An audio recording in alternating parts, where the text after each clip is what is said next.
سلام طيني هبلي كبرات خطاتلتي تግራይ ستريم ميديا نسع زولنايم እዋናው ዛባታት ሒዝናልኩም ቀሪብና ኣለና ንምክትታልኩም ብኽብሪ ብምዕዳም ናብ ዝርዝራቶም ክነስግረኩም ኣብ ሕሉፍ ጸብጻብና ጀነራል ታደሰ ወረደ ፕሬዚደንት እንትኸውን TDF ናብ ካምፕ ካቱ መከላከያ ድማ ናብ ዝተወሰና ካምፕታት ትግራይ ክመጽእ ስምምዕነት ከም ዝፈጸሙ ምጽብጻብና ዝዝከር እዩ እቲ ብማህተምና መጠንካ መሓወር ግዚያዊ ምምሕዳር ትግራይ ምቕያር ዝነበረ ኸይዱውን ጠጠው ክብል ኣብ ስምምዖም ከም ዝነበረ ተገሊጹ ነይሩ በዚ ምኽንያት እውን TDF ናብ ካምፕታት ካቱ ከይድታት ከም ዝተጀመረ እዮም ሓበሬታታት ዘመልክቱ ዘለው መከላከያ ናብ ትግራይ ንምእታውን ምድላዋት ከም ዘሎ ይግለጽ ኣሎ በአንፈት አዲያው ዘሎ ናይ መከላከያ ካምፕ ትማሊ ደብዳቤ በጽሕዎም ኣለው ንኽለቁ ይብል ዝረኸውና ይሓብሬታ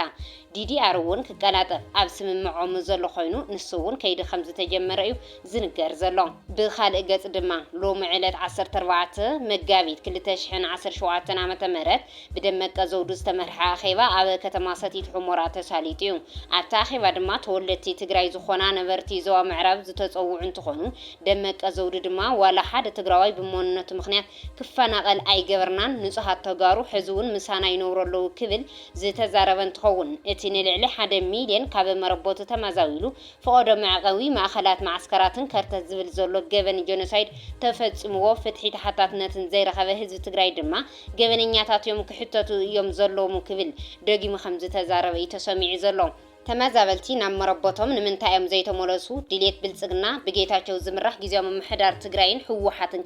እንታዩ ዝብሉ ወገናት ሓሳቦም ይቐምጡም ብልጽግና ተመዛበልቲ ዋላ ጽባሕ ክንምልስ ፈቃደኛታት ኢና እዮም ዝብሉ ክንምልስ ኢና ዝብሉ ወግን ብዘይ መንግስታውን ጸጥታውን መሓውሪዮም ልክዕ ከምቲ ሓደ ትግራዋይ ናብ ጎንደር ወይ ናብ ካምፖ ተመሊሱ ዝኸድ ዘሎ ማለት እዩ ህዝብኩም ሙለሱ ግን ድማ መሬትኩም ኣይተመሓድርዋን እዩ ቅዋሞም ይብሉ መራሕቲ ግዚያዊ ምምሕዳር ትግራይ ድማ ተመዛበልቲ ብዘይ መንግስታውን ጸጥታውን መሓውሪ ተው ፌደራል መንግስቲ ንግዚ ይቆጻጸሮሞ ድሕሪኡ ወከልቶም ባዓልቶም እቲ ህዝቢ ምረጽ ዝብል እዩ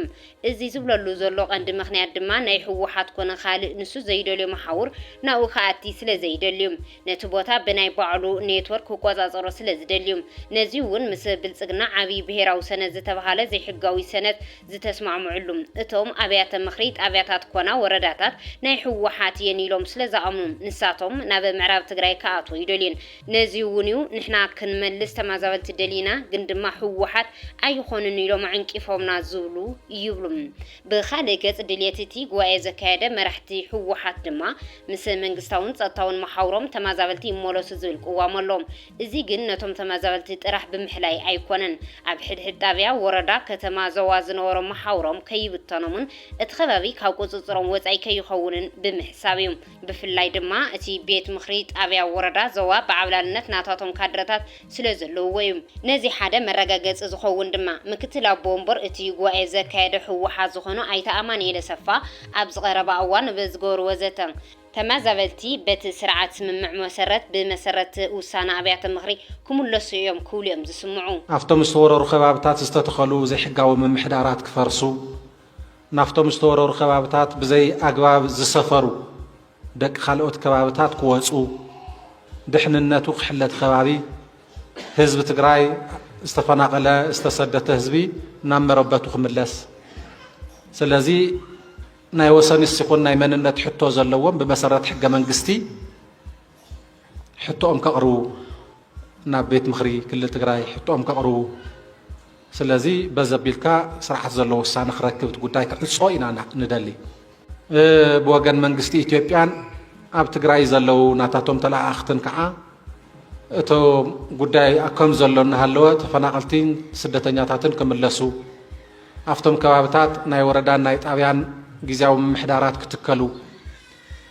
ቀጥታ ናብ ሪፈረንደም ክንኣቱ ስለዚ ተም ዝወረሩ ሓይልታት ዝመርሕዎ ሪፈረንደም ክካየድ ኣብ ዝተለወጠ ዲሞግራፊ ኢትኒክ ክሊንሲንግ ኣብ ዝተፈጸመሉ ከባቢ ኮይንካ ሪፈረንደም ክካየድ ሞ ወይ ኣብ ትግራይ ሕዚ እውን ሓድሽ ክልል ክፍጠር ብምዕራብ ገጹ ወይ ከዓ ተኸባብታት ናብ ኣምሓራ ክወሃብ ስለዚ ትግራይ ህዝቢ ትግራይ ኣብ 3-4 ከባብታት ተመቃቂሉ ትርጉም ዘይብሉ ፖለቲካል ኢንቲቲ ክኸውን ትርጉም ዘይብሉ ብሽርሒ ምኒልክ ክልተ ትግራዋይ ተፈጢሩሎ ብሰሜንን ብደቡብን حزون بشرحي ناي شوا بمعرابن بمراغن كلتا تقرواي كفتر بدو قصون زلو راياون ناول قصو خيد خقبر سلازي تقرواي تبتاتينو أبستفلالي خوابتات ننرؤسو ناتتفانن ناي مننت بوردر زي ولون هالوا ناي جغرافي بوردر زي ولون هالوا ناي بوليتيكا بوردر كسر حروسو ناي مننت بوليتيكا ومننت بوردر كم تمسير ترازل لنا مالتي كم تمسير ترازل له بوليتيكا ومننت مسرس جبر بوردر ناي مننت ناي بهرا ومننت كوي كونن بوليتيكا ومننت سلازي بوليتيكا ومننت تفلالي خاتنا قور مالتي يالله يا عالم ملوزي عرب تريوا بملوك عربي كن بوليتيكا ومننت فطير ورسو يوادا سمين كوريان دو كوريان كو حدا حزبي بوليتيكا ومننت فطير يوادا كم تفلطوا جرمن مبراق جرمن معراب جرمن كوينو تواديو بوليتيكا ومننت كم زي بإرتراب تقراي توادا كوميو سلازي عاوز خوابزي زي يتأفق خوينات زي يتأفق حدا تسيبل حدا نجار يقبل حدا قيم حيزي صنح انت بتطلع تمليس يطفو نايم التففع فيش السركل حزنا خنبر اذا قبر بوليتيكا كتكل ليتن كثرن الراس انهم زسرحو تقارو يفطر له سلازي نزي ماخذ زقبر بسمم بريتوريا نزو كله زبزيني شرحتات زمكن አካይዳታት ስምምዕ ፕሪቶሪያ ስለዝኾነ ንስምምዕ ፕሪቶሪያ ዝፃወኡ ተግባራት ብፅንዓት ምቅላስ የድለብ ኣብያተ ምኽሪ ዝኾነ ናይ ምስለኔታት ሽመት ምሕደራ ሃፍቲ ዝምልከት ዝሕጋዊ ውሳነ ይኹን ጣልቃ ምእታው ዘይምቕባል ኣብያተ ምኽሪ በጀተን ከፅድቃ ካቢኔታተን ከዓ በጀት ከመሓድሩ ኣብያተ ምኽሪ ኦዲት ገይረን ስርዓት ብዘለዎ መንገዲ ሃፍቲ ብስርዓት ከም ዝተመሓደረ ክቆፃፀራ ጉድለታትን ትርከብ ተሓታትነት ከረጋግፃ እየን ሕገ መንግስታዊ ስልጣን ተዋሂቦን ህዝቢ ኣሚኑ ውክልና ሂቦን ካሊእ ትእዛዘ ይደልያን እቶም ተማዛበልቲ በቲ ትክክለኛ ሓቂ መገድን በስምምዕ ፕሪቶሪያ መሰረት ናብ መረቦቶም ይመለሱ ዝበሃል ዘሎ ብዘይ ምክንያት ኣይኮነን ስቃይ ይኣክል ዝብል ሕቶ እዩ እዚ ምስ ዝኾነ ጉጅለ ድጋፍ ዘተሓዝ ነገር የብሉን በቃ ተማዛበልቲ ኣብ ሱዳን ዘለው ይኹኑ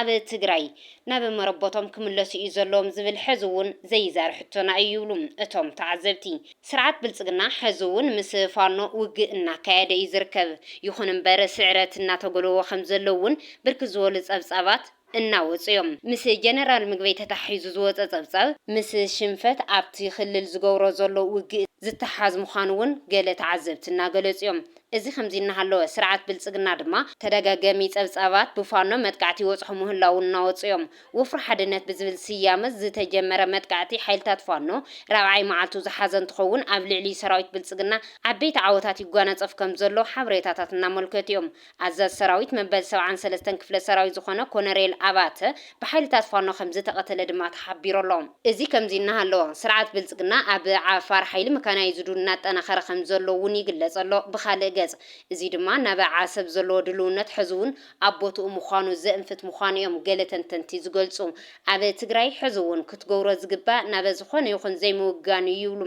ቅዱሳት ተጋሩ ንሕና ዓለም ለኸ ውዕል ኣለና ውዕል ፕሪቶሪያ ይተግበር ኣብ ዝብል ትኹረት ብምግባር ማሕበረሰብ ዓለም ክርድኦን እዚ ውግእ እንተተጀሚሩ መወዳእታ ዘይብሉ ውግእ ከም ዝኾን ምንጋር የድሊ እዩ ናብ ዝኾነ ኣካል ከም ዘይወገና እውን ምንጋር የድሊ ይብሉ ክልተ ጀኖሳይደራት ኣብ ዘካይድዎ ውግእ ንሕና ውዕል ፕሪቶሪያ ቀዲድና ንዋግአሉ ምክንያት የለን ውዕል ፕሪቶሪያ ብስርዓት ብልጽግና ኣብ ዝተፈላለዩ ግዜያት ዝተጣሓሰ ዋላ እኳ እንተኾነ ብዕሊ ውዕል ፕሪቶሪያ ቀዲድና የለና ክሳብ ዘይተባሃለ የማንን ጸጋመን ብምግዳፍ ንግዚኡ ኣብ ውዕል ፕሪቶሪያ ትኹረት ምግባር ከድሊ ይብሉ ውዕል ፕሪቶሪያ ቀዲድናዮ እንተ ዘይወሉውን መሬት ዓድና ናይ ውግእ ቀጠና ክገብርዎ ተሃቂኖም ግን ንትግራይ ይሓይሽ ዝበሃል ሰላልፋ ምምራጽ ግድን ይኸውን ይብሉ እቶም ወሃው ትርኢቶም نابتي زغصل زينا سجرنا الشباب أبا معسكر بوليس كينيا بستفزم متقعت شديشت سبات كم زموتو تجليسهم عطقات الشباب أبا كينيا سوماليان كبابي دومبار بزتبهالو بوتا معسكر بوليس متقعت بمفصام شديشت سبات تموتو 4 سبات ما خمزو قصلو تجليسالهم كبرات تخطاتلتي تجراي ستريم ميديا نساعد زولنايم وانا وزعباتات زي مصل نيروم نمكتتالكم قبل بنا مسكن سلام نخلو الدساب